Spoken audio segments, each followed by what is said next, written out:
Voces de cambio, Voces de cambio. educación, Política, economía, ciencia y tecnología, salud cultura. y toda una diversidad de temas en las Voces de Cambio. En las Voces de Cambio.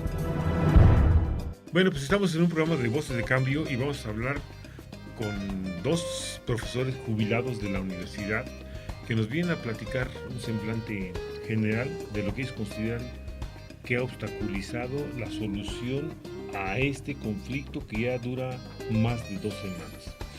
Entonces, para eso hemos invitado aquí al profesor jubilado Manuel Camacho Horta y también al profesor jubilado Marco Antonio López. El problema es la orientación que tiene esta educación. Yo desde mi punto de vista la educación hoy en día está, la tendencia es servir a las empresas, incluso así se maneja casi no solamente esta universidad, por las autoridades de esta universidad, sino en muchas universidades de este país vamos a crear gente que sirva a las empresas. Pero bueno, eso es mi punto de vista, por supuesto. Pero en fin, si le seguimos con la segunda parte.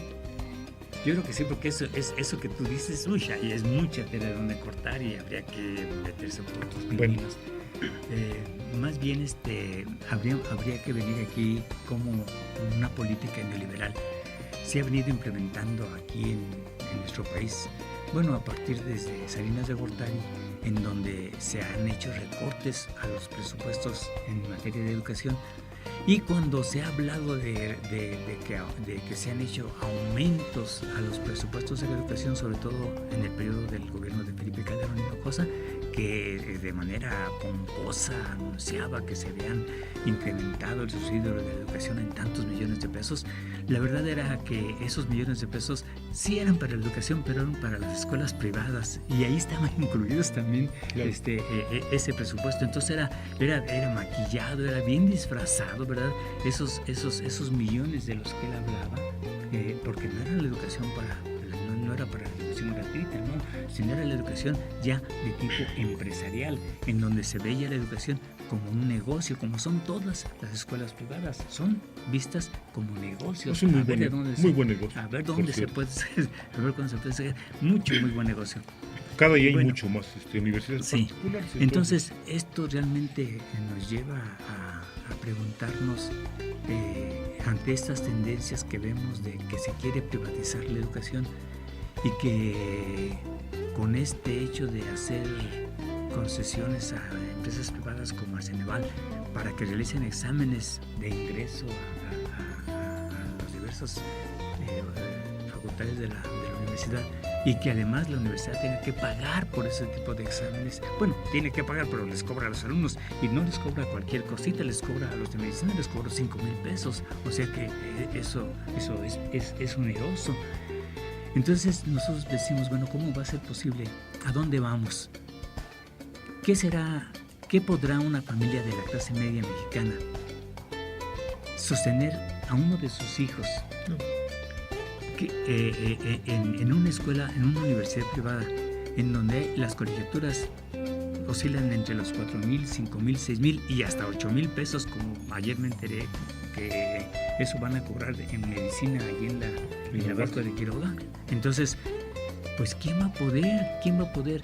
Entonces esto no va a ser posible, y esto nos va a llevar exactamente a un retroceso histórico, en donde en la época de la colonia y en la época porfirista no había esa movilidad social que exactamente la universidad es la que ha posibilitado que se logre. Es decir, antes, pues un hijo de un campesino, de un obrero, de un oficio cualquiera, no era posible que pudiera llegar a la universidad. Era una cosa verdaderamente fuera del alcance. ¿Por qué? Pues por las colegiaturas tan grandes. No. Porque era eso. ¿Qué está trabando actualmente, ya para saltarnos al tema que nos interesaría? Sí. ¿Qué estaría obstaculizando la solución a este conflicto que ya tiene más de 2 semanas en la universidad, que tiene parada la universidad? Bueno, yo no estaré en condiciones de dar una respuesta categórica sobre cuáles son los obstáculos de manera muy concreta y muy específica.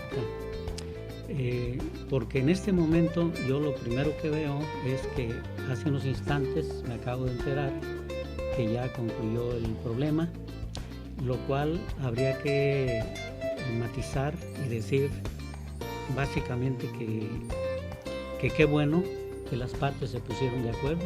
¿Quién sabe? Es decir, que los universitarios nos pusimos de acuerdo. Como quiera que haya sido y con las tensiones que hubo, ya los universitarios demostramos una capacidad de diálogo. Y eso yo felicito a las autoridades y felicito a los estudiantes que se pusieron de acuerdo. ¿Qué hay detrás de eso?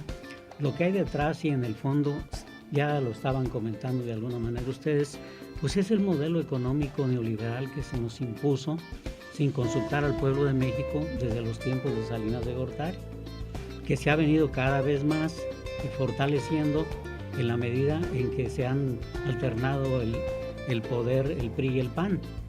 Es decir, aquí se mencionaba, por ejemplo, que en los tiempos de Felipe Calderón se fortaleció, se apoyó a las universidades privadas.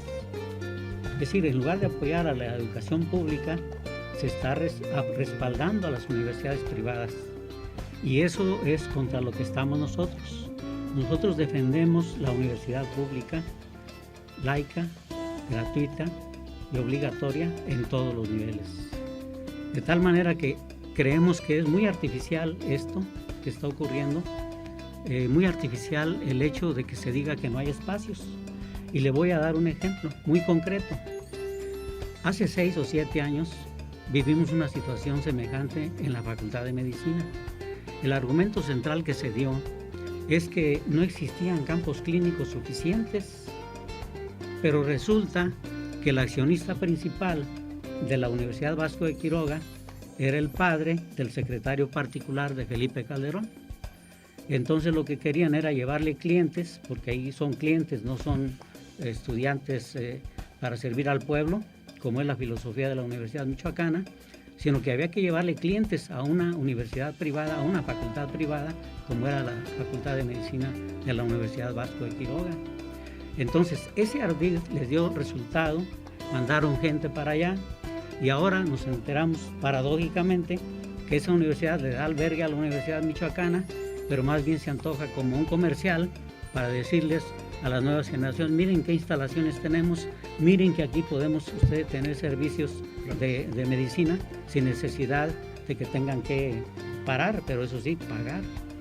Yo una pregunta, no sé, bueno, no sabemos si es arreglo, o más bien, yo digo, los harían capitular por hambre, porque al final de cuentas les habían sustituido, les habían cortado el presupuesto, a lo mejor capitularon, dijeron, no, nos rendimos, sí, aceptamos lo que ustedes nos den, no sabemos entonces, sí. pues, no, sí. quién sabe si se haya arreglado. A mí me parece que eso es un error de las autoridades universitarias que raya en la violación a derechos humanos básicos. El derecho humano básico a la alimentación es de todo mundo, en cualquier circunstancia. En cualquier circunstancia, hablo hasta de los que estén privados de su libertad por la comisión de algún delito.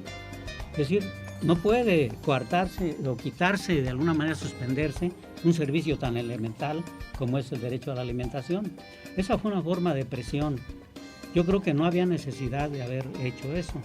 Pero bueno, no estamos para lamentarnos en eso, sino para congratularnos de que ya el problema se resolvió y de que tenemos que adquirir alguna experiencia, tenemos que asimilar esta experiencia de manera positiva. ¿Qué es asimilar de manera positiva? Recordar que la ley orgánica tiene mucho de democrática. Su filosofía dice que en su vida interna y en su proyección hacia la sociedad, la universidad debe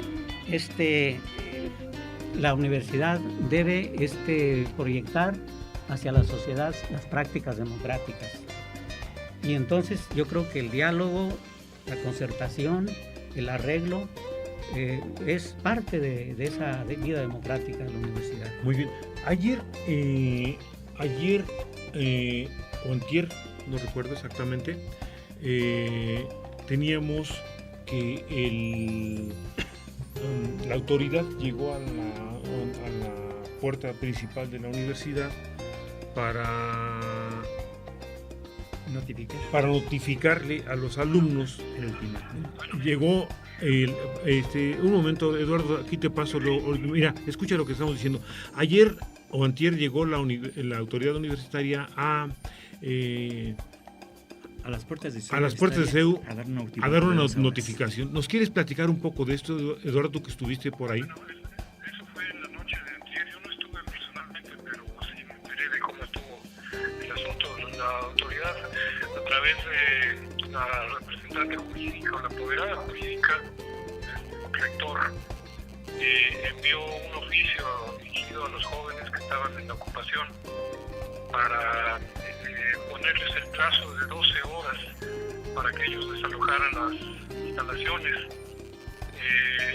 Y se les leyó el documento a las puertas, la puerta principal de la ciudad universitaria, y también se les entregó una copia. Los muchachos que estaban ahí en la puerta firmaron recibido el oficio.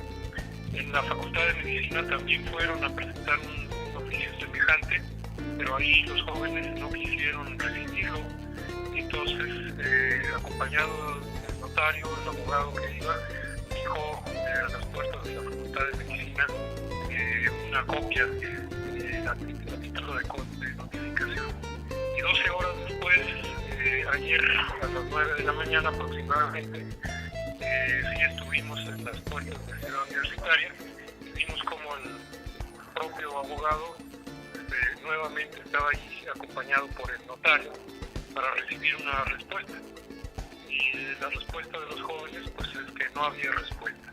Entonces se retiró simplemente el abogado y el notario se retiraron y hasta ahí quedó en ese momento el asunto. Pero unas horas después en la Facultad de Medicina ha sido una movilización policíaca para mover a los alumnos que estaban construyendo la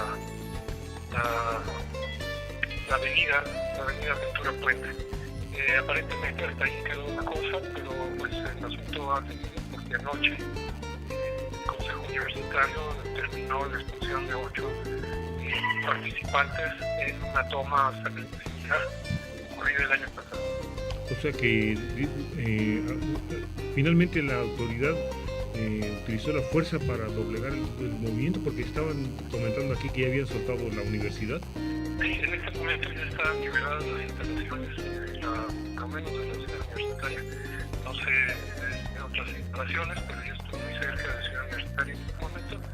Y sí, ya pude constatar que están abiertas las puertas.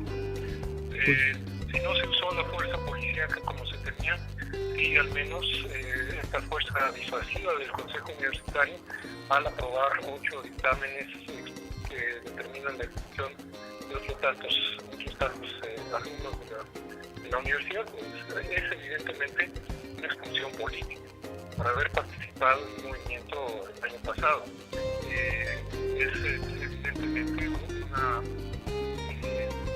sanción ilegal también, puesto que la universidad se encuentra en una situación de ilegalidad desde hace 30 años, en que no hay un estatuto actualizado conforme lo determina la ley federal. Bueno, pues Eduardo nos ha dado una mala noticia, por supuesto, por la expulsión de estos muchachos, pero bueno, claro. Pues esté al tanto. Se te agradece, Eduardo, buen día. Hasta luego, hasta cuando nos vemos. Muy bien, Eduardo. Pues muchas gracias, maestros. Me da mucho gusto platicar con... Voces de cambio. Voces de cambio. Educación, Política. economía, Ciencia y tecnología. salud Cultura. y toda una diversidad de temas en las Voces de Cambio. En las Voces de Cambio.